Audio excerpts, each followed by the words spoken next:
पहले एक प्रश्न। एक मित्र ने पूछा है कि रस परित्याग का क्या अर्थ है।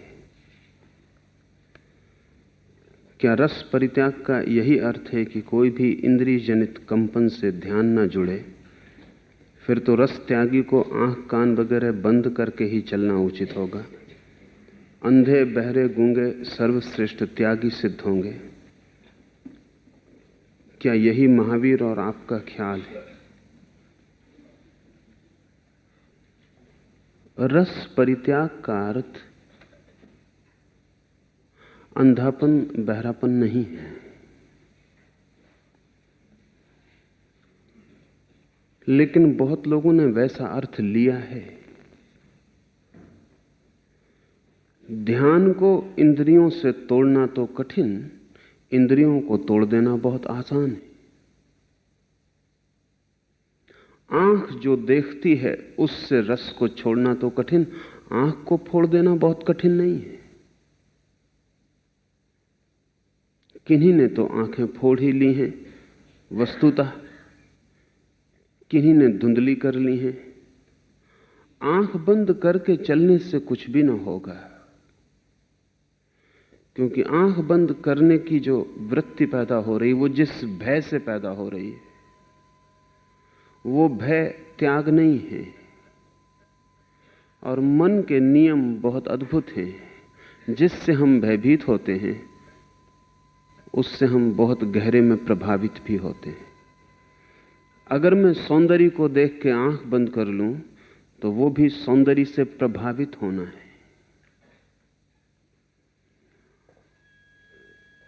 उससे ये पता नहीं चलता कि मैं सौंदर्य की जो वासना थी उससे मुक्त हो गया। उससे इतना ही पता चलता है कि सौंदर्य की वासना भरपूर है और मैं इतना भयभीत हूं अपनी वासना से कि भय के कारण मैंने आंख बंद कर ली। लेकिन जिस भय से आंख बंद की है वो आंख के भीतर चलता रहेगा। आवश्यक नहीं है कि हम बाहरी देखें तभी रूप दिखाई पड़े। अगर रस भीतर मौजूद है तो रस भीतर भी रूप को निर्मित कर लेता है। स्वप्न निर्मित हो जाते हैं, कल्पना निर्मित हो जाती। और बाहर तो जगत इतना सुंदर कभी भी नहीं है जितना हम भीतर निर्मित कर सकते हैं। जो स्वप्न का जगत है वो हमारे हाथ में है। अगर रस मौजूद हो और आंख फोड़ डाली जाए तो हम सपने देखने लगेंगे, और सपने बाहर के संसार से ज्यादा प्रीतिकर हैं, क्योंकि बाहर का संसार तो बाधा भी डालता है। सपने हमारे हाथ का खेल है। हम जितना सुंदर बना सकें बना लें, और हम जितनी देर उन्हें टिकाना चाहें टिका लें। फिर वे सपने की प्रतिमाएं किसी तरह का अवरोध भी उपस्थित नहीं करती। बहुत लोग संसार से भयभीत होकर स्वप्न के संसार में प्रविष्ट हो जाते। जिनको स्वप्न के संसार में प्रविष्ट होना हो उन्हें आंखें बंद कर लेना बड़ा सहयोगी होगा, क्योंकि खुली आंख सपना देखना बड़ा मुश्किल है। लेकिन इससे रस विलीन न होगा, रस और प्रगाढ़ होकर प्रकट होगा। आपके दिन उतने रसपूर्ण नहीं है जितनी आपकी रातें रसपूर्ण है, और आपकी जागृति उतनी रसपूर्ण नहीं है जितने स्वप्न आपके रसपूर्ण हैं। स्वप्न में आपका मन उन्मुक्त होकर अपने संसार का निर्माण कर लेता है। स्वप्न में हम सभी सृष्टा हो जाते हैं और अपनी कल्पना का लोक निर्मित कर लेते हैं। बाहर का जगत थोड़ी बहुत बाधा भी डालता होगा, वो बाधा भी नष्ट हो जाती। रस परित्याग का अर्थ इंद्रियों को नष्ट कर देना नहीं। रस परित्याग का अर्थ है इंद्रियों और चेतना के बीच जो संबंध है, जो बहाव है, जो मूर्छा है, उसे छीण कर लेना। इंद्रियां खबर देती हैं, वे खबर उपयोगी हैं। इंद्रियां सूचनाएं लाती हैं, संवेदनाएं लाती हैं बाहर के जगत की, वे अत्यंत जरूरी हैं। उन इंद्रियों से लाई गई सूचनाओं संवेदनाओं पर मन की जो गहरी भीतरी आसक्ति है, वो जो मन का रस है, वो जो मन का ध्यान है, जो मन का उन इंद्रियों से लाई गई खबरों में डूब जाना है, खो जाना है, वही खतरा है। मन अगर खोए ना, चेतना अगर इंद्रियों की लाई हुई सूचनाओं में डूबे ना, मालिक बनी रहे, तो त्याग है। इसे ऐसा समझें, इंद्रियां जब मालिक होती हैं चेतना की और चेतना अनुसरण करती है इंद्रियों की, तो भोग है। और जब चेतना मालिक होती है इंद्रियों की और इंद्रियां अनुसरण करती हैं चेतना का, तो त्याग है। मैं मालिक बना रहूं, इंद्रियां मेरी मालिक ना हो जाएं। इंद्रियां जहां मुझे ले जाना चाहें वहां खींचने ना लगें। मैं जहां जाना चाहूं जा सकूं, और मैं जहां जाना चाहूं वहां जाने वाले रास्ते पर इंद्रियां मेरी सहयोगी हों। रास्ता मुझे देखना हो तो आंख देखे, ध्वनि मुझे सुननी हो तो कान ध्वनि सुने। मुझे जो करना हो इंद्रियां उसमें मुझे सहयोगी हो जाएं, इंस्ट्रूमेंटल हों। यही उनका उपयोग है। हमारी इंद्रियों और हमारा जो संबंध है वो मालिक का है या गुलाम का, इस पर ही सभी कुछ निर्भर करता है। ये मेरा हाथ जो मैं उठाना चाहूं वही उठाए तो मैं त्यागी हूं, और ये मेरा हाथ मुझसे कहने लगे कि ये उठाना ही पड़ेगा और मुझे उठाना पड़े तो मैं भोगी हूं। ये मेरी आंख जो मैं देखना चाहूं वही देखे तो मैं त्यागी। जो मैं देखना चाहूं वही देखे तो मैं त्यागी। और ये आंख ही मुझे सुझाने लगे कि ये देखो, ये देखना ही पड़ेगा, इसे देखे बिना नहीं जाया जा सकता, तो मैं भोगी। भोग और त्याग का इतना ही अर्थ है कि इंद्रियां मालिक हैं या चेतना मालिक है। चेतना मालिक है तो रस विलीन हो जाता है। इसका अर्थ यह नहीं कि इंद्रियां विलीन हो जाती, बल्कि सच तो उल्टी बात है, इंद्रियां परिशुद्ध हो जाती हैं। इसलिए महावीर की आंखें जितनी निर्मलता से देखती हैं, आपकी आंखें नहीं देख सकती। इसलिए हम महावीर को अंधा नहीं कहते, दृष्टा कहते, आंख वाला कहते। बुद्ध के हाथ जितना छूते हैं उतना आपके हाथ नहीं छू सकते। नहीं छू सकते इसलिए कि भीतर का जो मालिक है वो बेहोश है, नौकर मालिक हो गए हैं।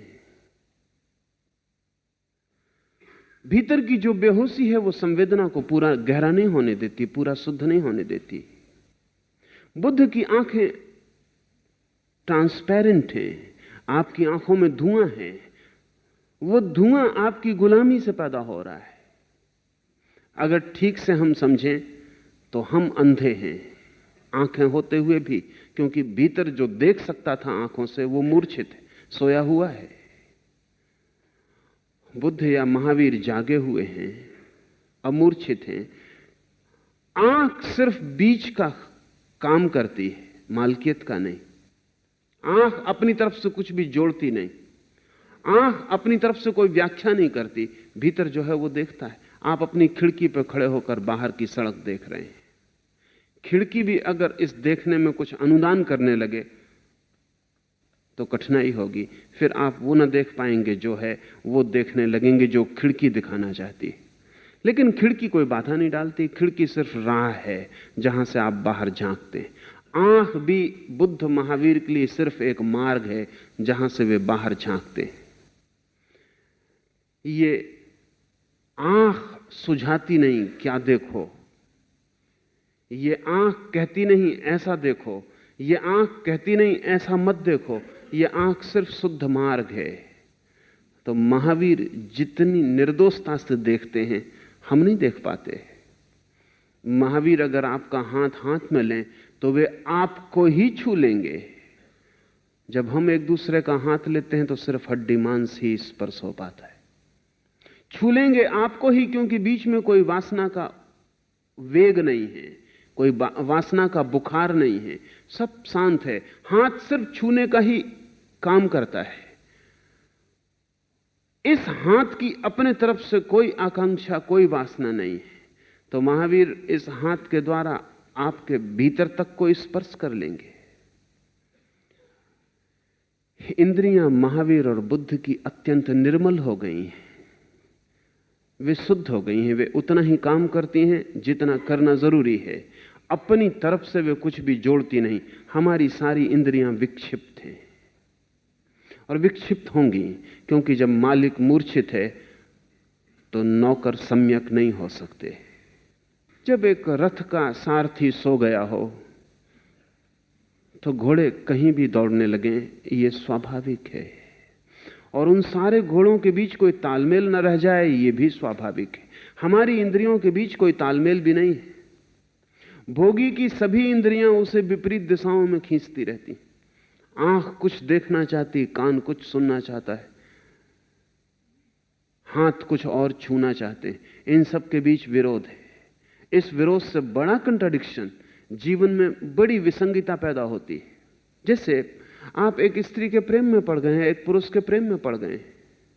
आपने कभी ख्याल नहीं किया होगा कि सभी प्रेम इतनी कठिनाइयों में क्यों ले जाते हैं और सभी प्रेम अंततः दुख क्यों बन जाते हैं। उसका कारण है किसी का चेहरा आपको सुंदर लगा, ये आंख का रस है। अगर आंख बहुत प्रभावी सिद्ध हो जाए तो आप प्रेम में पड़ जाएंगे, लेकिन कल उसकी गंध शरीर की आपको अच्छी नहीं लगती, तब नाक इंकार करने लगेगी। आप उसके शरीर को छूते हैं, लेकिन उसके शरीर की ऊष्मा आपको हाथ को अच्छी नहीं लगती, तो हाथ इंकार करने लगेंगे। आपकी सारी इंद्रियों के बीच कोई तालमेल नहीं है, इसलिए प्रेम विसंवाद हो जाता है। एक इंद्रिय के आधार पर आदमी चुन लेता है, बाकी इंद्रियां धीरे धीरे अपना अपना स्वर देना शुरू करेंगी, और तब एक ही व्यक्ति के प्रति कोई इंद्री अच्छा अनुभव करती है, दूसरी इंद्री बुरा अनुभव करती है। आपके मन में 1000 विचार एक ही व्यक्ति के प्रति हो जाते। और हम में से अधिक लोग आंख का इशारा मान के चलते हैं, क्योंकि आंख बड़ी प्रभावी हो गई है। हमारे चुनाव में 90% आंख काम करती है। हम आंख की मान लेते हैं, दूसरी इंद्रियों की हम कोई फिक्र नहीं करते। आज नहीं कल कठिनाई शुरू हो जाती, क्योंकि दूसरी इंद्रियां भी असर्ट करना शुरू करती हैं, अपने वक्तव्य देना शुरू करती हैं। आंख की गुलामी मानने को कान राजी नहीं है, इसलिए आंख ने कितना ही कहा हो कि चेहरा सुंदर है, इस कारण वाणी को कान मान लेगा कि सुंदर है, यह आवश्यक नहीं। आंख की आवाज को, आंख की मालकियत को नाक मानने को राजी नहीं है। आंख ने कहा हो कि शरीर सुंदर है, लेकिन नाक तो कहेगी कि शरीर से जो गंध आती है वो अप्रीतिकर है। फिर क्या होगा? एक ही व्यक्ति के प्रति पांचों इंद्रियों के अलग अलग वक्तव्य जटिलता पैदा कर देते हैं। ये जो जटिलता है केवल उसी व्यक्ति में नहीं होती जिसका भीतर मालिक जगा होता है। तो फिर पांचों इंद्रियों को जोड़ने वाला एक केंद्र भी होता है। हमारे भीतर कोई केंद्र नहीं है। हमारी हर इंद्री मालकियत जाहिर करती है और हर इंद्री का वक्तव्य आखिरी। कोई दूसरी इंद्री उसके वक्तव्य को काट नहीं सकती। हम सभी इंद्रियों के वक्तव्य इकट्ठे करके एक विसंगतियों का ढेर हो जाते। हमारे भीतर जिसे हम प्रेम करते हैं उसके प्रति घृणा भी होती, क्योंकि एक इंद्री प्रेम करती, एक घृणा करती, और हम इसमें कभी तालमेल नहीं बिठा पाते। तो ज्यादा से ज्यादा हम यही करते हैं कि हमारी इंद्री को रोटेशन में मौका देते रहते हैं। हमारी इंद्रियां रोटरी क्लब के सदस्य हैं। कभी आंख को मौका देते हैं तब वो मालकियत कर लेती है, तब कभी कान को मौका देते हैं तब वो मालकियत कर लेता है, लेकिन इनके बीच कभी कोई तालमेल निर्मित नहीं हो पाता। कोई संगति, कोई सामंजस्य, कोई संगीत पैदा नहीं हो पाता। इसलिए जीवन हमारा एक दुख हो जाता है। जब भीतर का मालिक जगता है तो वही संगति है, वही तालमेल है, वही हार्मनी। सारी इंद्रियां, सारथी जग गया और लगाम हाथ में आ गई और सारे घोड़े एक साथ चलने लगे। उनकी गति में एक लय आ गई, एक दिशा, एक आयाम आ गया। अमूर्छित मनुष्य इंद्रियों के द्वारा अलग अलग रास्तों पर खींचा जाता है। जैसे एक ही बैलगाड़ी अलग अलग रास्तों पर चारों तरफ जुटे हुए बैलों से खींची जा रही हो, यात्रा नहीं हो पाती, घसटन होती है और आखिर में सब अस्थिपंजर ढीले हो जाते, कुछ परिणाम नहीं निकलता। जीवन निष्पत्तिहीन होता है, निष्कर्ष रहित होता है। रस परित्याग का अर्थ है इंद्रियों की मालकियत का परित्याग, इंद्रियों का परित्याग नहीं। आंख नहीं फोड़ लेनी, कान नहीं फोड़ देना, वह तो मूढ़ता है, हालांकि वो आसान है। आंख फोड़ने में क्या कठिनाई है? जरा सा जिद्दी स्वभाव चाहिए, जोश चाहिए, हठवादिता चाहिए, आंख फोड़ी जा सकती है। सोच विचार नहीं चाहिए, आंख आसानी से फोड़ी जा सकती है। और फूट गई तो फिर तो कोई उपाय नहीं है। लेकिन रस इतना आसानी से नहीं छोड़ा जा सकता। रस लंबा संघर्ष है, बारीक है, डेलिकेट है, सूक्ष्म है, नाजुक है और सतत। आंख तो एक बार में फोड़ी जा सकती, रस जीवन भर में धीरे धीरे धीरे धीरे छोड़ा जा सकता है। इसलिए त्यागियों को आसान दिखा आंख का फोड़ लेना। कोई हिम्मतवर है इकट्ठी फोड़ लेते हैं, कोई उतने हिम्मतवर नहीं है तो धीरे धीरे फोड़ते हैं, कोई उतने हिम्मतवर नहीं तो फोड़ते नहीं, सिर्फ आंख बंद करके जीने लगते हैं। लेकिन वो हल नहीं है। इसका यह भी अर्थ नहीं है कि आप नाहक ही आंख खोल के जिएं। कुछ लोग नाहक, अधिक लोग नाहक आंख खोल के जीते हैं। रास्ते पे जा रहे हैं तो दीवालों पर लगे पोस्टर भी उनको पढ़ने ही पड़ते हैं। वो नाहक आंख खोल के जीना है, जिससे कोई प्रयोजन ना था, जिससे कोई अर्थ ना था, और जिस पोस्टर को 1000 दफे पढ़ चुके हैं क्योंकि उसे रास्ते से 1000 बार गुजर चुके हैं, आज फिर उसको पढ़ेंगे। पता नहीं, हमारी आंख पर हमारा कोई भी वश नहीं मालूम होता, इसीलिए ऐसा हो रहा है। लेकिन उस पोस्टर को पढ़ लेना सिर्फ पढ़ लेना ही नहीं है, वो आपके भीतर भी जा रहा है और आपके जीवन को प्रभावित करेगा। ऐसा कुछ भी नहीं है जो आप भीतर ले जाते हैं जो आपको प्रभावित ना करे। सब भोजन है।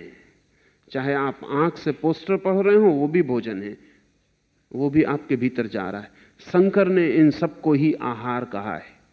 कान से जो सुनते हैं वो कान का भोजन है, मुंह से जो लेते हैं वो मुंह का भोजन है, आंख से जो देखते हैं वो आंख का भोजन है। इसका यह भी मतलब नहीं है कि आप व्यर्थ ही आंख खोल के चलते रहें, कि व्यर्थ ही कान खोल के बाजार के बीच में बैठ जाएं। होश रखना जरूरी है। जो सार्थक है, उपादेय है, उसे ही भीतर जाने दें। जो निरर्थक है, निरुपादेय है, घातक है, उसे भीतर न जाने दें। चुनाव जरूरी है और चुनाव के साथ मालकियत निर्मित होती है। कौन चुने? लेकिन आंख के पास चुनने की कोई क्षमता नहीं है। देख सकती है, कान सुन सकता है, चुनेगा कौन? आप। लेकिन आपका तो कोई पता ही नहीं है, आप तो कहीं हैं ही नहीं। इसलिए जिंदगी में कोई चुनाव नहीं है। आप कुछ भी पढ़ते हैं, कुछ भी सुनते हैं, कुछ भी देखते हैं, वो सब आपके भीतर जा रहा है और आपको कचरे का एक ढेर बना देता है। अगर आपके मन को उघाड़ के रखा जा सके बाहर, तो कचरे का एक ढेर मिलेगा जिसमें कोई संगति ना मिलेगी। कबाड़। कुछ भी इकट्ठा कर लिया है, इकट्ठा करते वक्त सोचा भी नहीं। आप अपने घर में एक चीज लाने में जितना विचार करते हैं कि ले जाना कि नहीं, जगह घर में है या नहीं, कहां रखेंगे, क्या करेंगे, उतना भी विचार मन के भीतर ले जाने में आप नहीं करते। जगह है भीतर, वो भी कभी नहीं सोचते। जो ले जा रहे हैं वो ले जाने योग्य है, वो भी कभी नहीं सोचते। कुछ भी। कभी आपने किसी आदमी से कहा है कि अब बातचीत आप जो कर रहे हैं बंद कर दें, मेरे भीतर मत डालें? कभी नहीं कहा है। कुछ भी कोई आपके भीतर डाल सकता है। आप कोई टोकरी है कचरे की, उसमें कोई भी कुछ डाल सकता है। आपके घर में पड़ोसी कचरा फेंके तो आप पुलिस में रिपोर्ट कर देंगे, और पड़ोसी आपकी खोपड़ी में रोज कचरा फेंकता है, आपने कभी कोई रिपोर्ट नहीं की, बल्कि एक दिन न फेंके तो आपको लगता है दिन खाली खाली जा रहा है। आओ फेंको। नहीं, हमें होश ही नहीं कि हम भीतर क्या ले जा रहे हैं। आंख न तो फोड़नी उचित है और न जरूरत से ज्यादा खोलनी उचित है। इसलिए महावीर ने तो कहा है कि साधु इतना देख कर चले जितना आवश्यक है। तो महावीर ने कहा है कि आंख 4 फीट देखे चलते वक्त भिक्षु की। अगर आंख 4 फीट देखे तो उसका मतलब हुआ आपको नाक का अग्र हिस्सा दिखाई पड़ता रहेगा, बस आंख झुकी होगी 4 फीट देखे, क्योंकि महावीर ने कहा चलने के लिए 4 फीट देखना काफी। फिर आगे बढ़ जाते हैं 4 फीट, फिर दिखाई पड़ने लगता है, इतना काफी है। कोई दूर का आकाश चलने के लिए देखना आवश्यक नहीं है। उतना देखे जितना जरूरी हो काम के लिए, उतना सुने जितना जरूरी हो, उतना बोले जितना जरूरी हो। तो इसके परिणाम होंगे, इसके 2 परिणाम होंगे। एक तो व्यर्थ आपके भीतर इकट्ठा नहीं होगा, वो आपकी शक्ति छीन करता है। दूसरा, आपकी शक्ति बचेगी, वो शक्ति ही आपको ऊर्ध्वगमन के लिए मार्ग बनने वाली है। उसी शक्ति के सहारे आप अंतर की यात्रा पर निकलेंगे। हम तो करीब करीब एग्जॉस्टेड हैं, खत्म हैं, कुछ बचता ही नहीं। सांझ होते होते दिन भर में सब चुक जाता है। सांझ हम चुके चुकाए चली हुई कारतूस की तरह अपने बिस्तर पर गिर जाते, मगर रात भर भी हम शक्ति को इकट्ठा नहीं कर रहे हैं, खर्च कर रहे हैं। इसलिए मजे की घटना घटती, लोग थके हुए बिस्तर में जाते हैं और सुबह और थके हुए उठते। रात भी सपने चल रहे हैं और हम थक रहे हैं। हमारी जिंदगी एक लंबी थकान बन जाती है, एक शक्ति का संचयन नहीं। और जहां शक्ति नहीं है वहां कुछ भी नहीं हो सकता। तो 2 परिणाम हैं। एक तो व्यर्थ इकट्ठा ना हो, हमारे भीतर स्पेस, खाली जगह चाहिए। जिस आदमी के भीतर आकाश नहीं है, उस आदमी का आत्मा से कोई संबंध नहीं हो सकता। जिस आदमी के भीतर आकाश नहीं है, वो उस परमात्मा के अतिथि को निमंत्रण भी नहीं भेज सकता। उसके भीतर वो मेहमान आ जाए तो ठहराने की जगह भी नहीं है।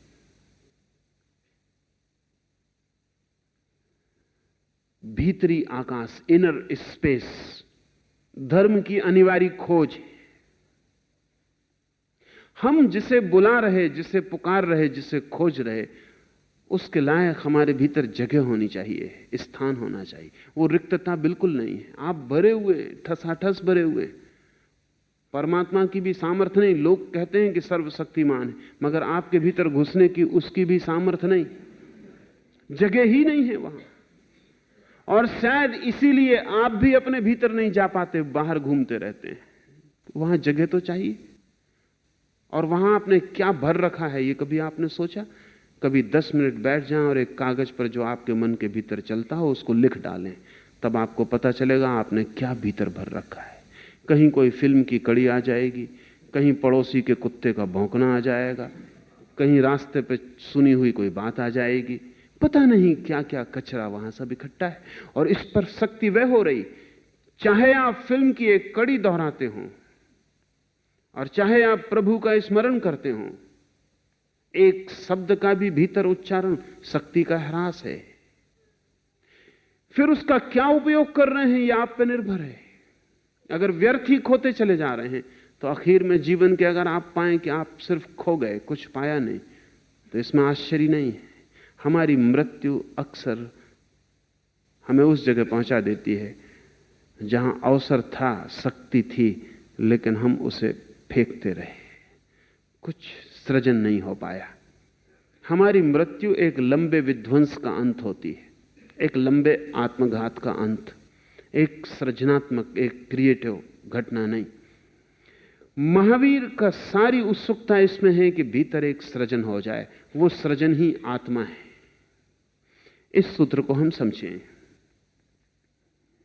प्राणी मात्र के संरक्षक ज्ञातपुत्र ने कुछ वस्त्र आदि स्थूल पदार्थों के रखने को परिग्रह नहीं बतलाया है।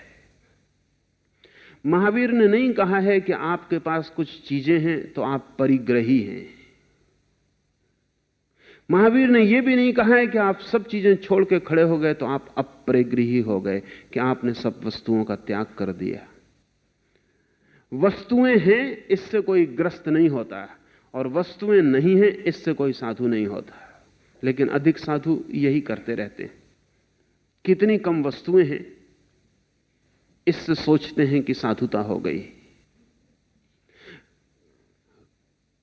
साधुता या गार्हस्थ महावीर के लिए आंतरिक घटनाएं। वे कहते हैं वस्तुओं में कितनी मूर्छा है, कितना लगाव है। इन सामग्रियों में आसक्ति ममता, मूर्छा रखना ही परिग्रह है। मूर्छा परिग्रह है, बेहोशी परिग्रह है। बेहोशी का क्या मतलब है? होश का क्या मतलब है? जब आप किसी चीज के लिए जीने लगते हैं तब बेहोशी शुरू हो जाती। एक आदमी धन के लिए जीता है तो बेहोश है। वो कहता है मेरी जिंदगी इसलिए है कि धन इकट्ठा करना है। धन मेरे लिए है ऐसा नहीं, धन किसी और काम के लिए है ऐसा भी नहीं। मैं धन के लिए हूं, मुझे धन इकट्ठा करना। मैं एक मशीन हूं, एक फैक्ट्री हूं, मुझे धन इकट्ठा करना। जब एक आदमी वस्तुओं को अपने से ऊपर रख लेता है और जब एक आदमी कहने लगता है कि मैं वस्तुओं के लिए जी रहा हूं, वस्तुएं ही सब कुछ हैं, मेरे जीवन का लक्ष्य साध्य, तब मूर्छा है। लेकिन हम सारे लोग इसी तरह जीते। छोटी सी चीज आपकी खो जाए तो ऐसा लगता है आत्मा खो गई। कभी आपने ख्याल किया उस चीज का कितना ही कम मूल्य क्यों ना हो, रात नींद नहीं आती, चिंता भीतर मन में चलती है, दिनों तक पीछा करती। एक छोटी सी चीज का खो जाना। बच्चों जैसी हमारी हालत, एक बच्चे की गुड़िया टूट जाए तो रोता है, छाती पीटता है, मुश्किल हो जाता है उसे ये स्वीकार करना कि गुड़िया अब नहीं रही। 2, 4, 10 दिन उसकी आंखों में आंसू भर भर आते। लेकिन ये बच्चे की ही बात होती तो क्षम्य थी। बूढ़ों की भी यही बात है। जरा सा कुछ खो जाए, ये बड़े मजे की बात है कि उसके होने से कभी कोई सुख ना मिला हो तो भी खो जाए तो खोने से दुख मिलता है।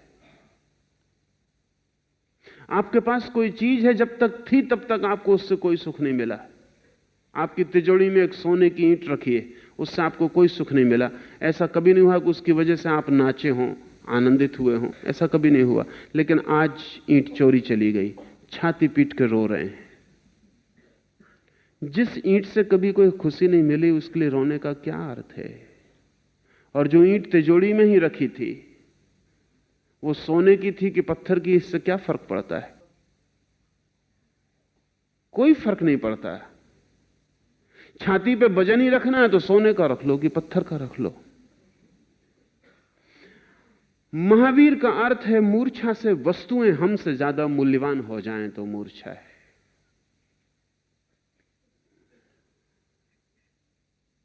रस्किन ने कहा है कि धनी आदमी तब होता है जब वो धन को दान कर पाता है, नहीं तो गरीबी होता है। रस्किन का मतलब यह है कि आप धनी उसी दिन हैं जिस दिन आप धन को छोड़ पाते। अगर नहीं छोड़ पाते तो आप गरीब ही हैं। पकड़ गरीबी का लक्षण है, छोड़ना मालकियत का लक्षण है। अगर किसी चीज को आप छोड़ पाते हैं तो समझना कि आप उसके मालिक हैं, और अगर किसी चीज को आप केवल पकड़ ही पाते हैं तो आप भूल के मत समझना कि आप उसके मालिक। इसका तो बड़ा अजीब मतलब हुआ। इसका मतलब हुआ कि जो चीजें आप किसी को बांट देते हैं उनके आप मालिक हैं, और जो चीजें आप पकड़ के बैठे रहते हैं उनके आप मालिक नहीं हैं। दान मालकियत है, क्योंकि जो आदमी दे सकता है वो ये बता रहा है कि वस्तु मुझसे नीची है, मुझसे ऊपर नहीं। मैं दे सकता हूं, देना मेरे हाथ में है। और जो व्यक्ति दे के प्रसन्न हो सकता है उसकी मूर्छा टूट गई। जो व्यक्ति केवल लेके ही प्रसन्न होता है और दे के दुखी हो जाता है वो मूर्छित है। त्याग का ऐसा है अर्थ।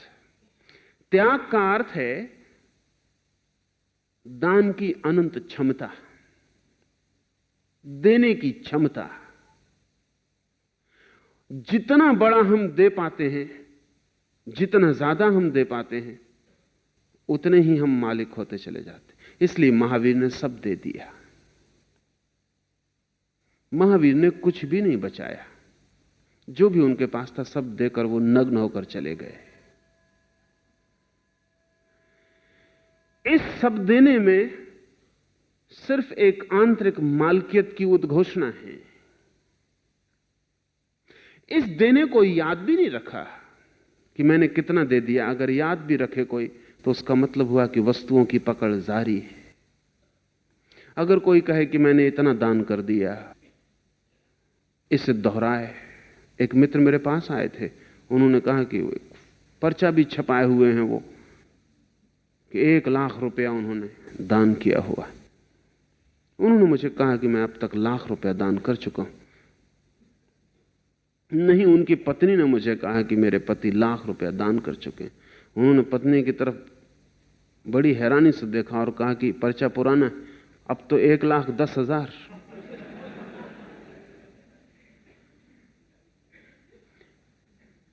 एक पैसा दान नहीं हो सका इन सज्जन से। 1,10,000 इनके अकाउंट में अब भी उसी भांति हैं जैसे पहले थे, उसी तरह गिनती में है।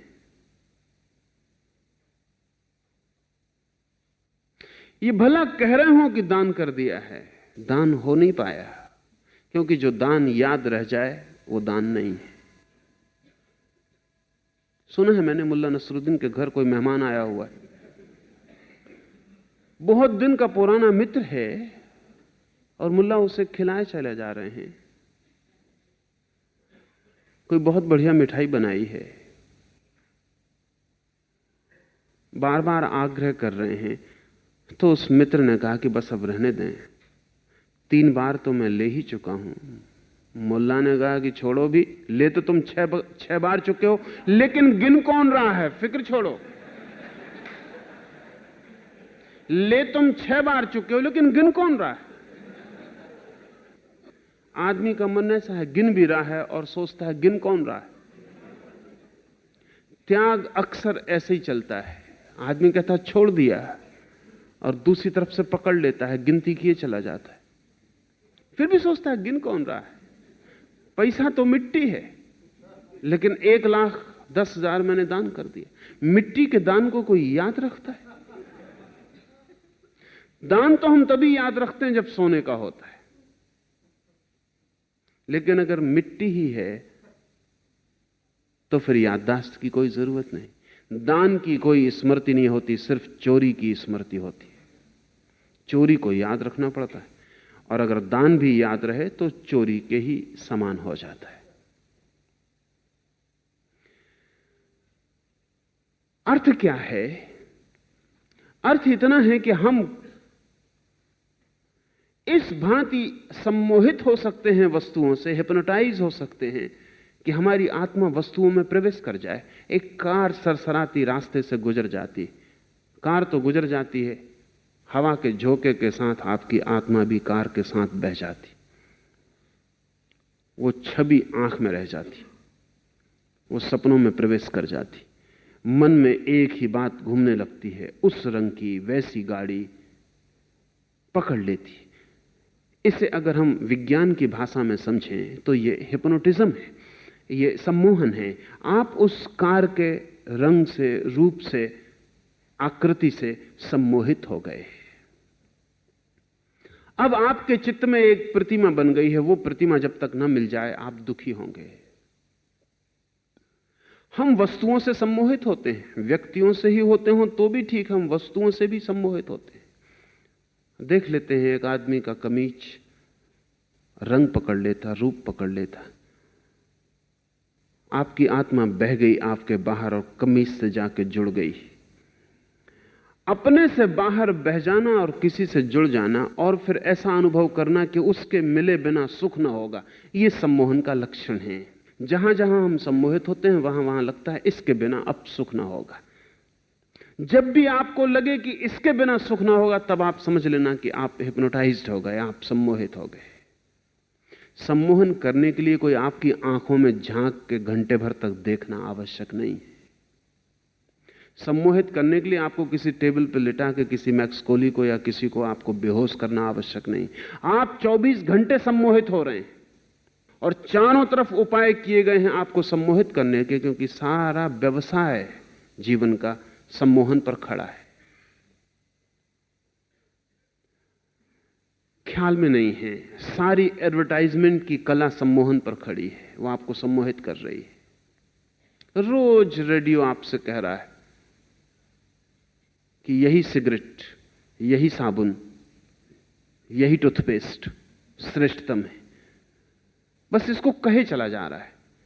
अखबार में रोज बड़े बड़े अक्षरों में आप यही पढ़ रहे हैं, रास्ते पर निकलते हैं पोस्टर भी यही कहता है, और इस सब को कहने को और सम्मोहित करने के सारे उपाय किए जाते हैं। क्योंकि अगर कोई इतना ही कहे कि बिना का टूथपेस्ट सबसे अच्छा है, तो मन में बहुत गहरा नहीं जाता। लेकिन पास में एक खूबसूरत अभिनेत्री को भी खड़ा कर दिया जाए तो मन में ज्यादा जाता है।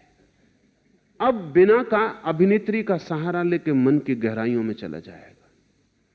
अभिनेत्री मुस्कुराती हो, उसके झूठे सही लेकिन मोतियों जैसे चमकते दांत,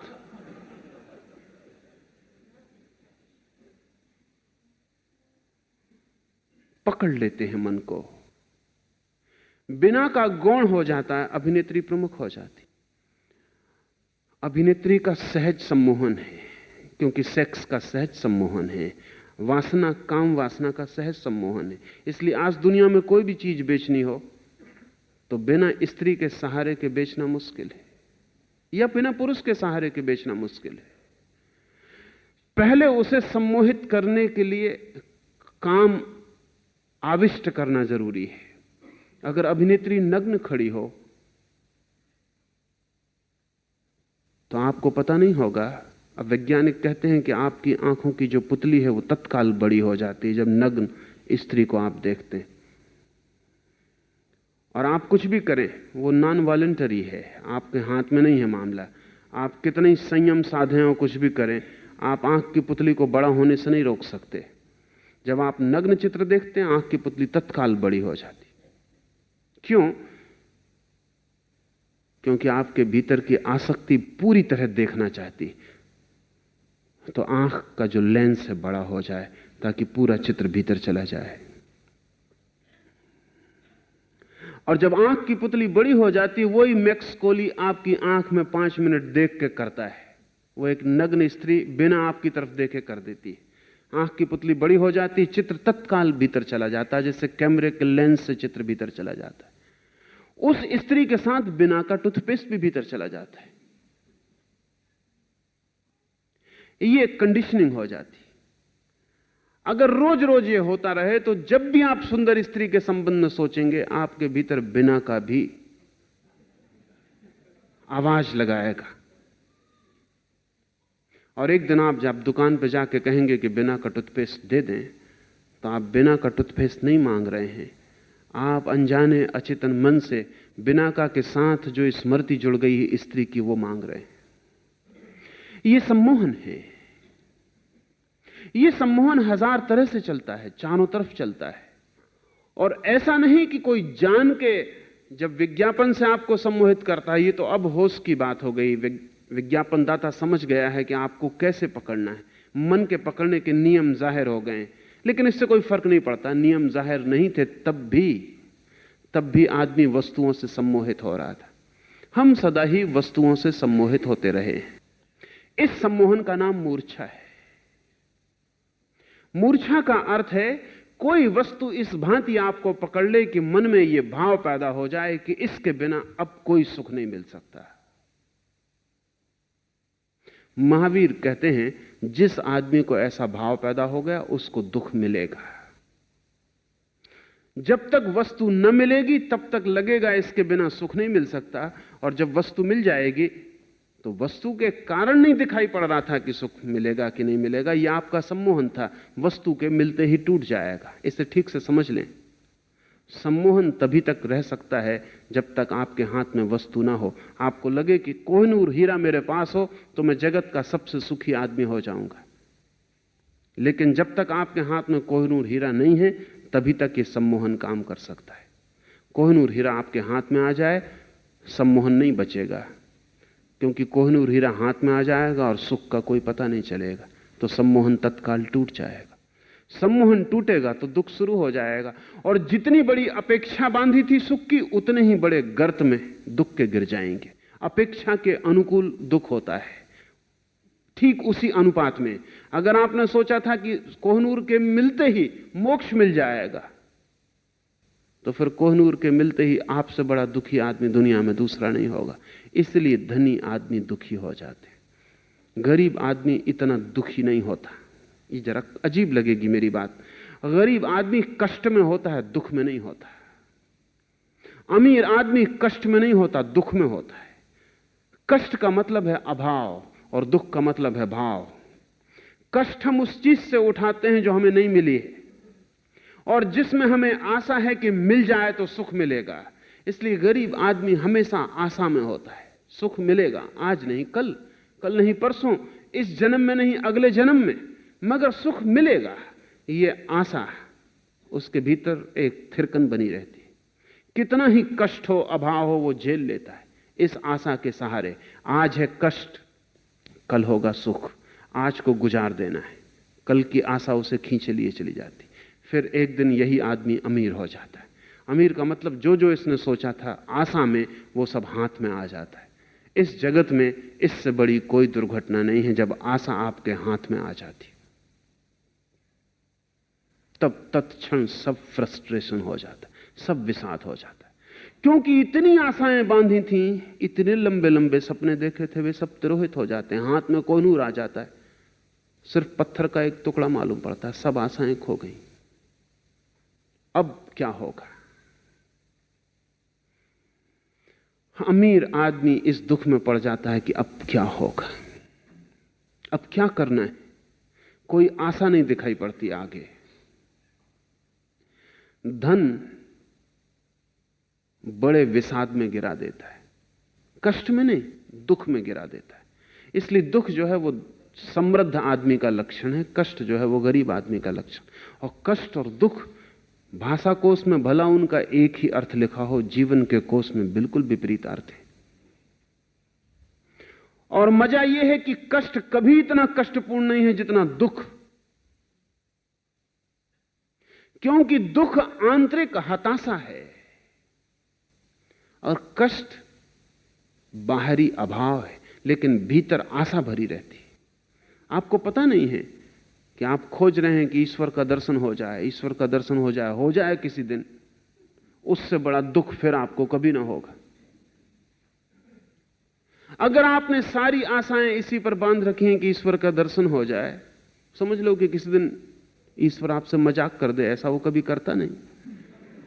और मोर मुकुट बांध के बांसुरी बजा के आपके सामने खड़ा हो जाए तो थोड़ी बहुत देर देखिएगा, फिर क्या करिएगा? फिर करने को क्या है?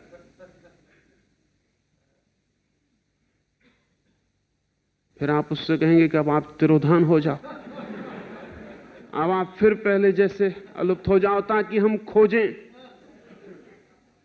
रविन्द्रनाथ ने लिखा है कि ईश्वर को खोजा मैंने बहुत बहुत जन्मों तक, कभी किसी दूर तारे के किनारे उसकी झलक दिखाई पड़ी, लेकिन जब तक मैं अपनी धीमी सी गति से चलता चलता वहां तक पहुंचा, तब तक वो दूर निकल गया था, कहीं और जा चुका था। कभी किसी सूरज के पास उसकी छाया दिखी और मैं जन्मों जन्मों उसको खोजता रहा। खोज बड़ी आनंदपूर्ण थी, क्योंकि सदा वो दिखाई पड़ता था कि कहीं है। फासला था, फासला पूरा हो सकता था। फिर एक दिन बड़ी मुश्किल हो गई, मैं उसके द्वार पर पहुंच गया जहां तख्ती लगी थी कि भगवान यहीं रहता है। बड़ा चित्त प्रसन्न हुआ, छलांग लगा के सीढ़ियां चढ़ गया, हाथ में सांकल लेके ठोंकने जाता ही था दरवाजे पर। पुराने किस्म का दरवाजा होगा, काल बैल नहीं रही होगी। रविन्द्रनाथ ने कविता भी लिखी, उसको काफी समय हो गया। काल बैल होती तो वो मुश्किल में पड़ जाती, क्योंकि वो एकदम से बच जाती। सांकल हाथ में लेके ठोकने ही जाता था, तभी मुझे ख्याल आया कि अगर आवाज मैंने कर दी और दरवाजा खुल गया और ईश्वर सामने खड़ा हो गया, फिर क्या करिएगा? फिर तो सब अंत हो गया, फिर तो मरण ही रह गया हाथ में। फिर कोई खोज ना बची, क्योंकि कोई आशा ना बची। फिर कोई भविष्य ना बचा, क्योंकि कुछ पाने को ना बचा। ईश्वर को पाने के बाद और क्या पाइएगा? फिर मैं क्या करूंगा? फिर मेरा अस्तित्व क्या होगा? सारा अस्तित्व तो तनाव है, आशा का, आकांक्षा का, भविष्य का। जब कोई भविष्य नहीं, कोई आशा नहीं, कोई तनाव नहीं, फिर मैं क्या करूंगा? मेरे होने का क्या प्रयोजन है? फिर मैं होऊंगा भी कैसे? वो तो होना बहुत बदतर हो जाएगा। तो रविन्द्रनाथ ने लिखा है, धीमे से छोड़ दी मैंने वो सांकल कि कहीं आवाज हो ही ना जाए। पैर के जूते निकाल के हाथ में ले लिए, कहीं सीढ़ियों से उतरते वक्त पगध्वनि सुनाई ना पड़ जाए। और जो मैं भागा हूं उस दरवाजे से, तो फिर मैंने लौट के नहीं देखा। हालांकि अब भी मैं फिर ईश्वर को खोज रहा हूं और मुझे पता है कि उसका घर कहां है। उस जगह को भर छोड़ के सब जगह खोजता हूं। बहुत मनोवैज्ञानिक है, सार्थक है बात, अर्थपूर्ण है। आप जहां जहां सम्मोहन रखते हैं, सम्मोहन का अर्थ जहां जहां आप सोचते हैं सुख छिपा है, वहां वहां पहुंच के दुखी होंगे, क्योंकि वो आपकी आशा थी, जगत का अस्तित्व नहीं था। वो जगत का आश्वासन न था, आपकी कामना थी। वो आपने ही सोचा था, वो आपने ही कल्पित किया था। वो सुख आपने आरोपित किया था, दूर दूर रहना, उसके पास मत जाना, नहीं तो वो नष्ट हो जाए। जितने पास जाएंगे उतनी मुसीबत होने लगेगी। इंद्रधनुष जैसा है सुख, पास जाएं खो जाता है, दूर रहें बहुत रंगीन। महावीर कहते हैं, इस मूर्छा को मैं परिग्रह कहता हूं।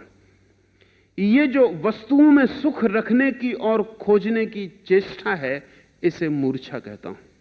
पहले हम वस्तुओं में अपनी आत्मा को रख देते हैं, फिर उसको खोजने निकल जाते हैं। फिर जब वस्तु मिल जाती है तो आत्मा को पाते नहीं, ठीकरा वस्तु हाथ में रह जाती, तब हम छाती पीट के रोते हैं। थोड़ी बहुत देर रोना होता है, फिर तत्काल हम किसी दूसरी वस्तु में आत्मा को रख लेते हैं। वस्तुओं का कोई अंत नहीं, इसलिए जीवन की यात्रा का भी कोई अंत नहीं, चलती जाती है यात्रा। आज यहां, कल वहां। पुरानी कहानियों में बच्चों की आपने पढ़ा होगा कि सम्राट अपनी आत्मा को पक्षियों में छिपा देते, कोई तोते में अपनी आत्मा को रख देता है। जब तक तोता ना मारा जाए तब तक वो सम्राट नहीं मरता। ये सम्राट रखते हो या ना रखते हो, लेकिन ये कहानी बड़ी प्रतीकात्मक है। हम सब भी अपनी आत्मा को वस्तुओं में रख देते हैं, और जब तक हम उन वस्तुओं को पा ना लें तब तक जिंदगी बड़े मजे से चलती। उन वस्तुओं को पाते से आत्मा उन वस्तुओं से खिसक जाती, नष्ट हो जाती, तब जिंदगी मुश्किल में पड़ जाती। ये जो मुसीबत है, ये एक आत्मसम्मोहन, ऑटो हिप्नोसिस का परिणाम है। इसको महावीर ने मूर्छा कहा है। कैसे इसे तोड़ें, वस्तुओं से कैसे मुक्त हों।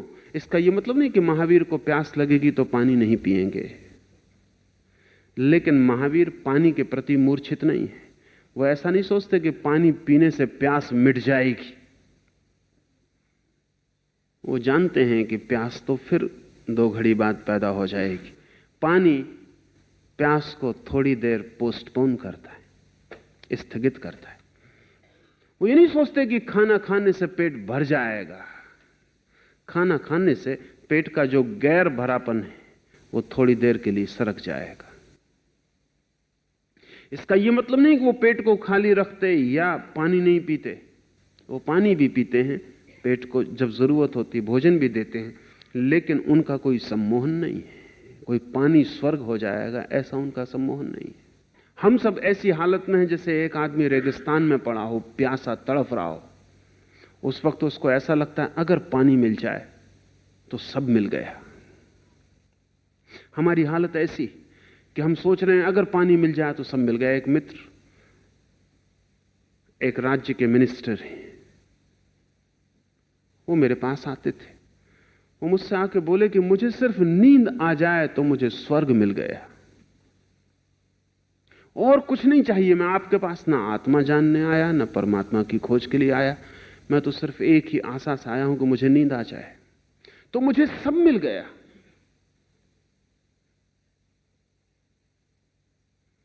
मैंने उन्हें कुछ श्वास के ध्यान के प्रयोग बताए और मैंने कहा ये तो मिल जाएगा, कोई तकलीफ नहीं। उन्होंने कहा बस अगर ये मुझे मिल जाए तो मुझे और कुछ चाहिए भी नहीं। और रेगिस्तान में पड़े हुए आदमी की हालत कि पानी मिल जाए तो सब मिल जाए, और आप सबको पानी मिला हुआ, कुछ नहीं मिलता पानी मिलने से, लेकिन रेगिस्तान में ऐसा लगता है पानी मिल जाए तो सब मिल जाए। रेगिस्तान पानी के प्रति इतना बड़ा सम्मोहन पैदा कर देता है कि वो पड़ा हुआ आदमी सोच भी नहीं सकता कि पानी के मिलने के बाद कुछ और भी दुनिया में पाने को चीज रह जाएगी। उन मित्र ने कुछ दिन ध्यान का प्रयोग किया, उनको नींद आ गई। महीने भर बाद वो आए और बोले कि नींद तो आने लगी और कुछ भी नहीं हुआ।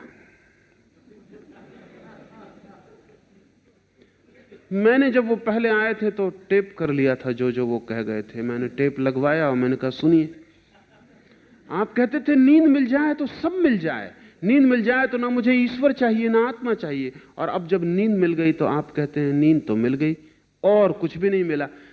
उन्होंने मुझे धन्यवाद तक नहीं दिया कि स्वर्ग वगैरह तो दूर, बल्कि मुझे उनकी बात सुनकर ऐसी लगी कि मुझसे कोई अपराध हो गया। उन्होंने कहा नींद तो मिल गई और कुछ भी नहीं मिला। वो मुझसे शिकायत करने आए हैं, ऐसा उनका भाव लगा कि और कुछ भी नहीं मिला। मैंने उनसे पूछा और क्या चाहिए?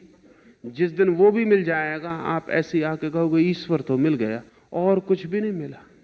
वो और है क्या? वो और कब मिलेगा? वो और कहीं है नहीं, वो हटता हुआ क्षितिज है, होरिजन है। जो भी चीज मिल जाती है वो उससे हट जाता है, वो आगे निकल जाता है। हम कहते हैं वो और कुछ है नहीं, वो हमारा सम्मोहन है जो आगे खिसक जाता है।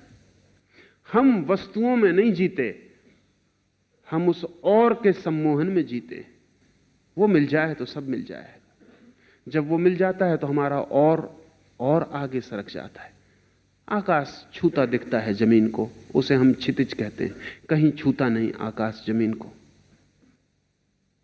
लेकिन दिखता है छूता हुआ।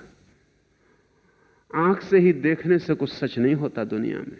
लोग कहते हैं हम तो प्रत्यक्ष को मानते हैं, वो आकाश छूता दिखाई पड़ता है प्रत्यक्ष जमीन को। आंखें भी बड़ा धोखा देती हैं। जाएं खोजने उस क्षितिज को, आगे बढ़ेंगे क्षितिज भी आगे बढ़ता जाएगा। पूरी जमीन का चक्कर लगाएं, कहीं जमीन आकाश को छूती हुई ना मिलेगी, लेकिन कहीं भी खड़े रहें आगे आकाश छूता हुआ दिखाई पड़ता रहेगा। वो है और क्षितिज, कहीं छूता नहीं। कहीं भी मनुष्य की वासना तृप्ति को नहीं छूती, कहीं आकाश पृथ्वी को नहीं छूता। वासना आगे बढ़ती है, तृप्ति आगे हट जाती है। और ये और कभी भी नहीं मिलता। इसे महावीर मूर्छा कहते हैं। मूर्छा परिग्रह है। वस्तुओं का होना नहीं, वस्तुओं में स्वर्ग का दिखाई देना। मकान का होना परिग्रह नहीं है, लेकिन मकान में अगर किसी को मोक्ष दिखाई पड़ रहा है तो परिग्रह है। धन परिग्रह नहीं, लेकिन धन में अगर किसी को दिखाई पड़ रहा है परमात्मा तो परिग्रह है। धन धन है, मगर मजे के लोग हैं हम सब। या तो हम कहते हैं धन परमात्मा है, या हम कहते हैं धन मिट्टी। लेकिन धन धन है ऐसा कोई कहने वाला नहीं मिलता। धन सिर्फ धन है, ना मिट्टी न परमात्मा। या तो हम शिखर पे रखते हैं, वो भी झूठ, और जब हम झूठ से परेशान हो जाते हैं तो हम दूसरा झूठ पैदा करते हैं कि धन मिट्टी। धन मिट्टी भी नहीं है, धन सिर्फ धन है। वस्तुएं जो हैं वही हैं, लेकिन हम कुछ ना कुछ करेंगे, या तो स्वर्ग से जोड़ेंगे या नर्क से जोड़ेंगे। हम नर्क से क्यों जोड़ना चाहते हैं? स्वर्ग से जोड़ जोड़ के जब हम ऊब जाते हैं और कोई स्वर्ग नहीं पाते तो क्रोध में हम नर्क से जोड़ना शुरू कर देते। जिसको हम पहले कहते थे स्वर्ग, वो जब नहीं मिलता तो हम अपने को समझाने के लिए कहने लगते हैं कि वो तो नर्क है, पाने योग्य नहीं। पहले हम धन कहते थे मिल जाएगा सब कुछ, अब हम कहते हैं धन में क्या रखा है? हाथ का मैल है, मिट्टी है। मगर ये भी तरकीब है मन की। धन सिर्फ धन है। धन का मतलब है वो विनिमय का साधन है, मिट्टी विनिमय का साधन नहीं है। उससे चीजें बदली जा सकती हैं, मिट्टी से नहीं बदली जा सकती हैं। वो चीजों के बदलने का उपयोगी माध्यम है, ठीक है, उतना काफी है। उससे ज्यादा आशा रखना गलत है। वो ज्यादा आशा जब हार जाती है तो हम नीचे गिरा के देखना शुरू कर, हम दूसरी अति पर हट जाते।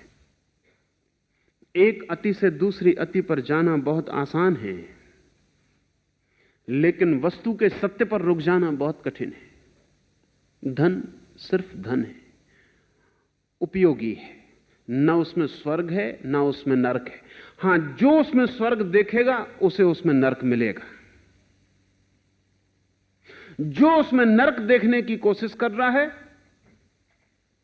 उसके भीतर कहीं ना कहीं अभी भी उसमें स्वर्ग दिखाई पड़ रहा है। जो वही देख लेता है जो धन है, उतना जितना है, उसकी मूर्छा टूट गई।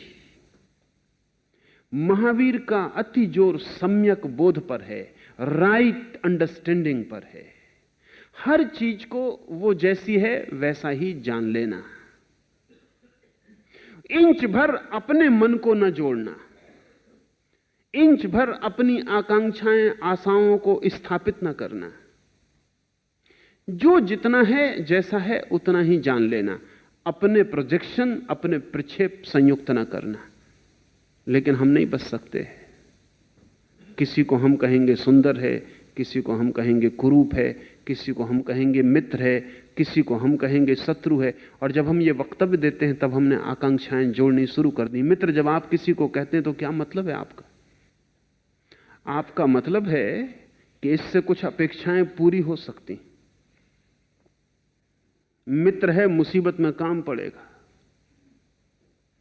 मित्र है, इससे हम आशा रख सकते हैं कि कल ऐसा करेगा। शत्रु से भी आपकी आशाएं हैं कि वो क्या क्या करेगा, विपरीत आशाएं हैं, आप में बाधा डालेगा। लेकिन आपने कुछ जोड़ दी आशाएं। जब आपने किसी को कहा मित्र तो आपने आशाएं जोड़ ली, जब आपने किसी को कहा शत्रु तो आपने आशाएं जोड़ ली। आप सम्मोहन के जगत में प्रवेश कर गए। जब आपने आ को आ कहा, बा को बा कहा, न मित्र को मित्र कहा, न शत्रु को शत्रु कहा। जब आपने जो है उतना ही जाना, उसमें कुछ अपनी तरफ से भविष्य न जोड़ा, तो आप मूर्छा के बाहर हो गए। मूर्छा के बाहर होने की विधि के 3 सूत्र। 1, वस्तुओं को उनके तथ्य में देखना, आशाओं में नहीं। 2, वस्तुओं को कभी भी साध्य न समझना, साधन। 3, स्वयं की मालकियत कभी भी वस्तुओं के मरुस्थल में ना खो जाए, इसके लिए सचेत रहना।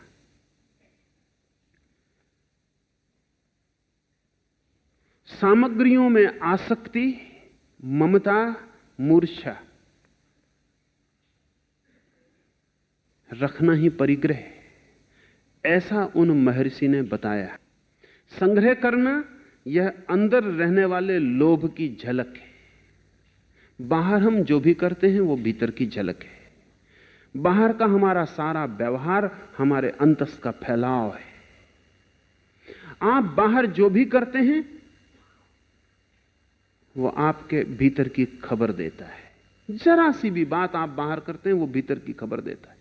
आप बैठे हैं यहां, बैठे बैठे टांग भी हिला रहे हैं कुर्सी पर, तो वो आपके भीतर की खबर दे रहा है, क्योंकि टांग ऐसे नहीं हिलती, उसे हिलाना पड़ता है। आप हिला रहे हैं, आपको पता भी ना हो, और पता हो जाए तो तत्काल टांग रुक जाए। इस वक्त किसी की भी टांग नहीं हिल रही होगी, तत्काल रुक जाए,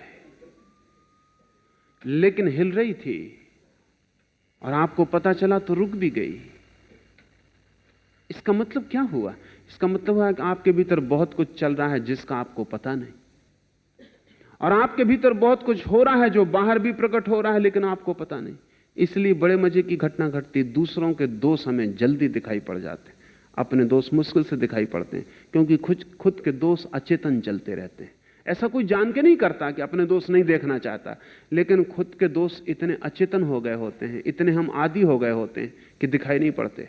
दूसरे के तत्काल दिखाई पड़ जाते, क्योंकि दूसरा सामने खड़ा होता है। फिर अपने दोषों के साथ हमारे लगाव होते हैं, मूर्छाएं होती हैं, अंधापन होता है। दूसरे के दोष के प्रति हम बिल्कुल निरीक्षक, शुद्ध निरीक्षक होते हैं। इसलिए ध्यान रखना, आपके संबंध में दूसरे जो कहें उसे बहुत गौर से सोचना, जल्दी उसे इंकार मत कर देना। क्योंकि बहुत मौके ये हैं कि वो सही होंगे। और अपने संबंध में आप जो मानते चले जाते हैं उसको जल्दी स्वीकार मत कर लेना। बहुत कारण तो यह है कि वो सिर्फ आदतन है, आप ऐसा मानते रहें। अपने संबंध में अपनी जो धारणा हो उस पर बहुत सोच विचार करना, बहुत कठोरता से, और दूसरे आपके बाबत जो कहते हो उस पर बहुत विनम्रता से, जल्दबाजी किए बिना सोच विचार करना। अक्सर दूसरे सही पाए जाएंगे, आप गलत पाए जाओगे, क्योंकि आपको अपने होने का अधिक हिस्सा अचेतन है, आपको पता ही नहीं कि आप क्या कर रहे हैं। ये जो हमारी स्थिति है, इसमें प्रतिपल हमारा जो भीतर है, भीतरी है, वो बाहर आ रहा है। हमारे द्वार पर उसकी झलक दिखाई पड़ती है। एक आदमी संग्रह करता है, धन संग्रह करता है, इकट्ठा करता चला जाता है। धन मूल्यवान नहीं है बड़ा। धन ना हो तो आप पोस्टल स्टाम्प इकट्ठे कर सकते हैं, उससे कोई अड़चन नहीं पड़ती, यही काम हो जाएगा। सिगरेट की डब्बियां इकट्ठी कर सकते, वही काम हो जाएगा। कई दफा हमें लगता है कि बड़ा इनोसेंट हॉबी है किसी आदमी की, बड़ी निर्दोष, कि पोस्टल स्टाम्प इकट्ठा करता है। सवाल यह नहीं कि आप क्या इकट्ठा करते हैं, सवाल यह है कि आप इकट्ठा करते हैं। भीतर कहीं कोई चीज खालीपन अनुभव कर रही, उसको आप भरते चले जाते हैं। इसका यह मतलब नहीं कि आप कुछ भी इकट्ठा मत करें। इसका कुल मतलब इतना है कि लोभ के कारण इकट्ठा मत करें। जरूरत और लोभ में बड़ा फर्क है, आवश्यकता और लोभ में बड़ा फर्क है। बड़े मजे की बात है, लोभी अक्सर अपनी आवश्यकताएं पूरी नहीं कर पाता, क्योंकि लोभ के कारण आवश्यकता पूरी करने में भी जो खर्च करना है वो उसकी हिम्मत के बाहर होता है। अक्सर ऐसा होता है कि एक धनी आदमी है लेकिन अपनी बीमारी का इलाज नहीं करता, क्योंकि उसमें खर्च करना पड़े। वो खर्च करना उसे कठिन मालूम पड़ता है। तो ये तो हद हो गई। आवश्यकता के लिए धन उपयोगी हो सकता है, लेकिन इस आदमी के लिए आवश्यकता से भी कोई बड़ी चीज है, और वो है भीतर का गड्ढा, लोभ। वहां चीजें भरी होनी चाहिए, वहां जरा सी भी कोई चीज हट जाए तो उसे खालीपन लगता है, खालीपन में बेचैनी मालूम पड़ती है। धनी अक्सर कंजूस हो जाते हैं, गरीब कंजूस नहीं होते। इसका मतलब ये नहीं कि अगर ये गरीब कल अमीर हो जाए तो कंजूस नहीं होगा। गरीब कंजूस नहीं होते, उसका कुल कारण इतना है कि भीतर वैसे ही खाली है, थोड़ा बचाने से भी कोई फर्क नहीं पड़ता, खाली तो रहेंगे ही। इसलिए गरीब आदमी सहज खर्च कर लेता है, लेकिन अमीर आदमी को लगता है कि सब तो भर गया, जरा सा कोना खाली है, इसको भर लें तो तृप्ति हो जाए। वो कोना कभी नहीं भरता, वो कोना बड़ा होता जाता है, वो कभी नहीं भरता। एक कोना सदा खाली रह जाता है, क्योंकि हम अपनी आत्मा को वस्तुओं से भर नहीं सकते, सिर्फ धोखा दे सकते हैं भरने का। कोई वस्तु भीतर नहीं जाती, वस्तु तो बाहर रह जाती है, इसलिए भीतर के खालीपन को भर नहीं सकती। लेकिन ये भीतर का खालीपन महावीर कहते हैं लोभ है। जब एक आदमी बाहर संग्रह करता है तो वो इतनी खबर देता है कि भीतर खाली है।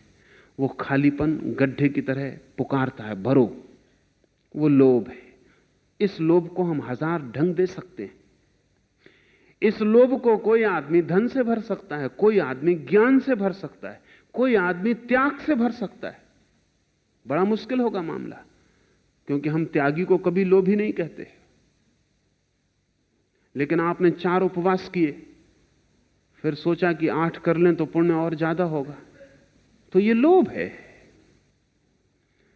4 करने वाला सोचता है कि अगले साल 8 कर लूं, तो क्या फर्क हुआ? 4 लाख जिसके पास है वो सोचता है अगले साल 8 लाख हो जाएं। गणित में कहां भेद है?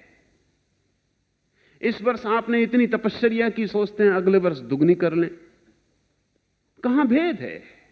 ज्यादा और ज्यादा लोभ की मांग है। त्याग से भी लोभ अपने को भर सकता है, धन से भी भर सकता है, ज्ञान से भी भर सकता है। और जान लूं तो उससे भी भराव शुरू हो जाएगा।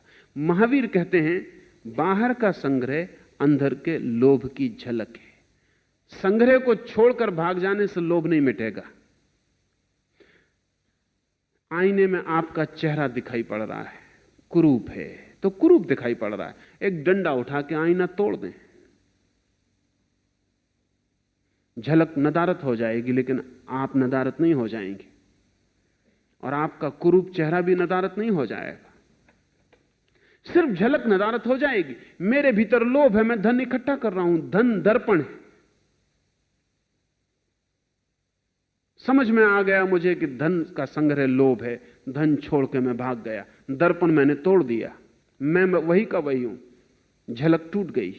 ये समझ लेना, महावीर कहते हैं लोभ की झलक है, झलक को तोड़ने से लोभ नहीं टूटेगा, सिर्फ झलक दिखाई पड़नी बंद हो जाएगी। अब मैं भाग गया जंगल में, अब मैं तपस्या कर रहा हूं, त्याग कर रहा हूं, और अब मैं त्याग का संग्रह कर रहा हूं।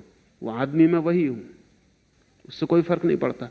घर छोड़ के चला जाऊं, आश्रम, घर के मुकदमे नहीं लड़ूंगा तो आश्रम के मुकदमे लड़ूंगा, लेकिन अदालत जाऊंगा, इससे कोई फर्क नहीं पड़ता। मेरा मकान, मेरा बेटा, मेरी पत्नी, मेरा पति, इनको छोड़ दूंगा तो कहूंगा मेरा धर्म, मेरा शास्त्र, मेरा वेद, मेरे महावीर, मेरे बुद्ध, से कोई फर्क नहीं पड़ता। वहां लकड़ियां उठ जाएंगी और सिर खुल जाएंगे।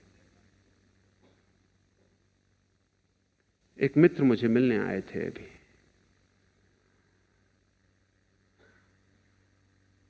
उनकी पत्नी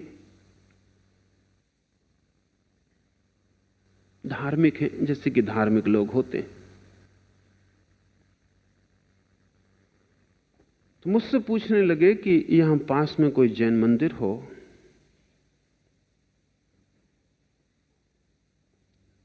तो मेरी पत्नी बिना नमस्कार किए भोजन नहीं करती।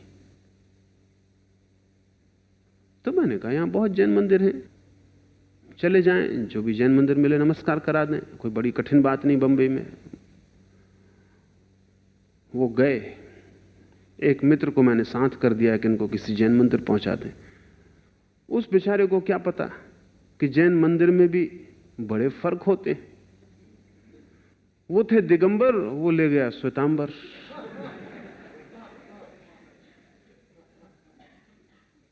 उसने बता दिया कि ये रहा मंदिर, आप अंदर जाके नमस्कार कर लें। लेकिन वो देवी उदास होकर वहीं सीढ़ियों पर बैठ गई। उसने कहा कि ये हमारा मंदिर नहीं, ये हमें तो दिगंबर मंदिर ले चलो, ये तो श्वेतांबर मंदिर है। वो सज्जन अब तक यही सोचते रहे थे बेचारे कि जैन मंदिर यानी जैन मंदिर। उनको कभी ख्याल ना था कि इसमें भी महावीर में भी टाइप प्रकार होते। उस स्त्री ने उस मंदिर में जाकर नमस्कार करने से इंकार कर दिया, वो उनके महावीर नहीं है। ऐसे मंदिर हैं जैनियों के जहां सुबह 10 बजे तक महावीर श्वेतांबर रहते, 10 के बाद दिगंबर हो जाते। तो 10 बजे तक श्वेतांबर नमस्कार करते, 10 के बाद दिगंबर नमस्कार करते। आदमी गुड्डा गुड्डियों के खेलों के ऊपर कभी नहीं उठ पाता और इन पर मुकदमे चलते हैं, क्योंकि अगर 10 से 10:30 बजे तक महावीर श्वेतांबर ही रह गए तो वो जो दूसरे उपासक हैं वो लठ लेके खड़े हो जाते। न मालूम कितने जैनियों के मंदिरों पर पुलिस ने ताला डाल रखा है क्योंकि भक्त तय नहीं कर पाते, महावीर ताले में बंद है, क्योंकि भक्त तय नहीं कर पाते कि कैसे बांटे, कैसा आधा आधा करें। फिर मेरे महावीर और मेरे बुद्ध और मेरे राम और मेरे कृष्ण, मगर वो मेरा खड़ा रहता है, ममता खड़ी रहती है, मूर्छा खड़ी रहती। आदमी झलक को तोड़ दे, इससे कुछ फर्क नहीं पड़ता जब तक आदमी अपने भीतर की स्थिति को ना बदल ले। दर्पणों को मिटाने से कोई भी सार नहीं। दर्पण बड़े मित्र हैं, झलक देते हैं, आपकी खबर देते हैं। अच्छा है, दर्पणों को रहने दें, लेकिन भीतर जो कुरूपता है उसे मिटाएं। तो दर्पण जिस दिन कुरूपता नहीं होगी भीतर, उस दिन बता देंगे कि अब आप सुंदर हो गए हैं, अब भीतर लोभ नहीं है। धन छोड़ने से कोई प्रयोजन हल नहीं होता, लोभ छोड़ने से प्रयोजन हल होता है। लोभ बड़ी अलग बात है और एक आंतरिक क्रांति है। लोभ कब छूटता है? लोभ है क्यों? लोभ है इसलिए कि हम भीतर खाली हैं, अर्थहीन, एम्प्टी, रिक्त, कुछ भी वहां नहीं है। इसलिए लोभ है, किसी भी चीज से भर दें। यह बात बुरी नहीं है भरने की। कठिनाई इसलिए खड़ी हो जाती है कि जिन चीजों से हम भरने जाते हैं वे भीतर जा नहीं सकती। क्या है जो भीतर जा सकता है, उसकी खोज करनी चाहिए। या कहीं ऐसा तो नहीं है कि भीतर हम खाली हैं ही नहीं, यह हमारा ख्याल ही है। और यह ख्याल इसलिए है कि हम भीतर कभी गए नहीं, हमने ठीक जांच पड़ताल न की। या यह ख्याल इसलिए है कि बाहर के जगत से खालीपन का जो अर्थ होता है, भीतर के जगत में वही नहीं होता। एक कमरा खाली है, लाओसे ने कहा एक कमरा खाली है, तो हम कहते हैं खाली है। लेकिन लाओसे कहता है तुम ऐसा भी तो कह सकते हो कमरा अपने से भरा है, और कोई चीज से नहीं भरा, अपने से भरा है। तुम ऐसा भी कह सकते हो कि कमरा खालीपन से भरा है। खालीपन भी एक भरावट है, लेकिन जो फर्नीचर को ही भरावट समझते हैं उनको कमरा खाली दिखाई पड़ेगा। खाली दिखाई पड़ने का कारण यह नहीं कि कमरा खाली है, खाली दिखाई पड़ने का कारण यह कि आपके भरेपन की परिभाषा, हमने अब तक चीजों को ही भरापन समझा है, आत्मा में कोई चीज नहीं है, इसलिए हमको आत्मा खाली दिखाई पड़ती। फिर हम चीजों से ही भरते चले जाते हैं, फिर लोभ पागलपन पैदा हो जाता है, कभी भराव पैदा नहीं होता। महावीर कहते हैं कि भीतर जाके जो देख ले वो पाता है आत्मा तो भरी ही है, अपने से भरी है, किसी और से नहीं। जिस दिन उसका भरापन हमें पता चल जाता है उस दिन लोभ तिरोहित हो जाता है, क्योंकि फिर भरने की कोई जरूरत नहीं रह जाती। जिस दिन लोभ हट जाता है उस दिन संग्रह की पागल दौड़ समाप्त हो जाती। ये जो संग्रह करने की वृत्ति रखते हैं ऐसे लोग ग्रस्त हैं, साधु नहीं। फिर ये वृत्ति कुछ भी हो, किस चीज का आप संग्रह करते हैं इससे भेद नहीं पड़ता। आप संग्रह करते हैं तो आप ग्रस्त हैं, अगर आप संग्रह नहीं करते हैं तो आप साधु हैं। इसलिए साधु या ग्रस्त होना ऊपरी घटना नहीं, बड़ी आंतरिक क्रांति है। मैंने सुना है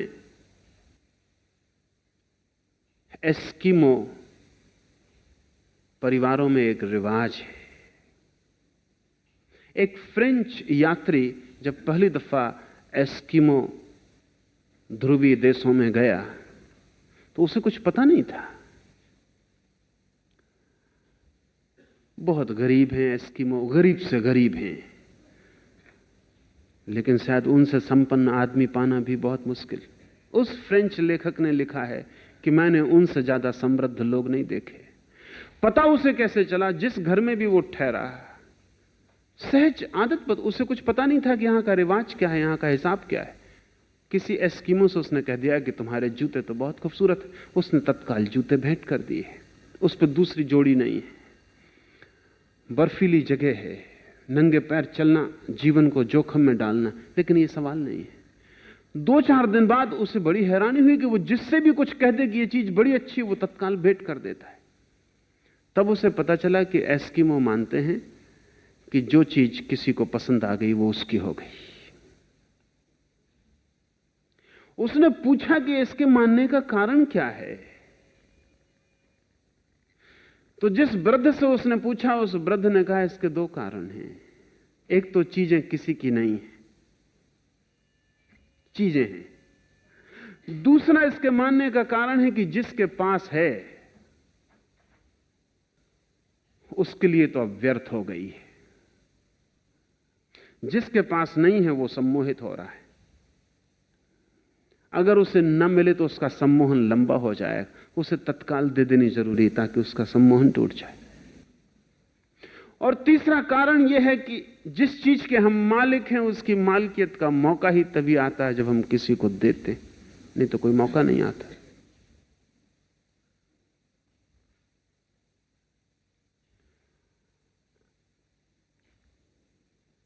चीजों का होना आपको ग्रस्त नहीं बनाता, चीजों का पकड़ना, क्लिंगिंग, आपको ग्रस्त बनाती। ये एस्किमो सन्यासी हैं, साधु हैं।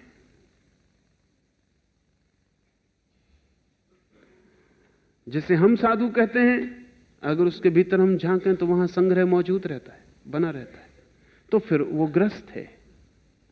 बाहर से आप क्या हैं ये बहुत मूल्य का नहीं है, भीतर से आप क्या हैं यही मूल्य का है।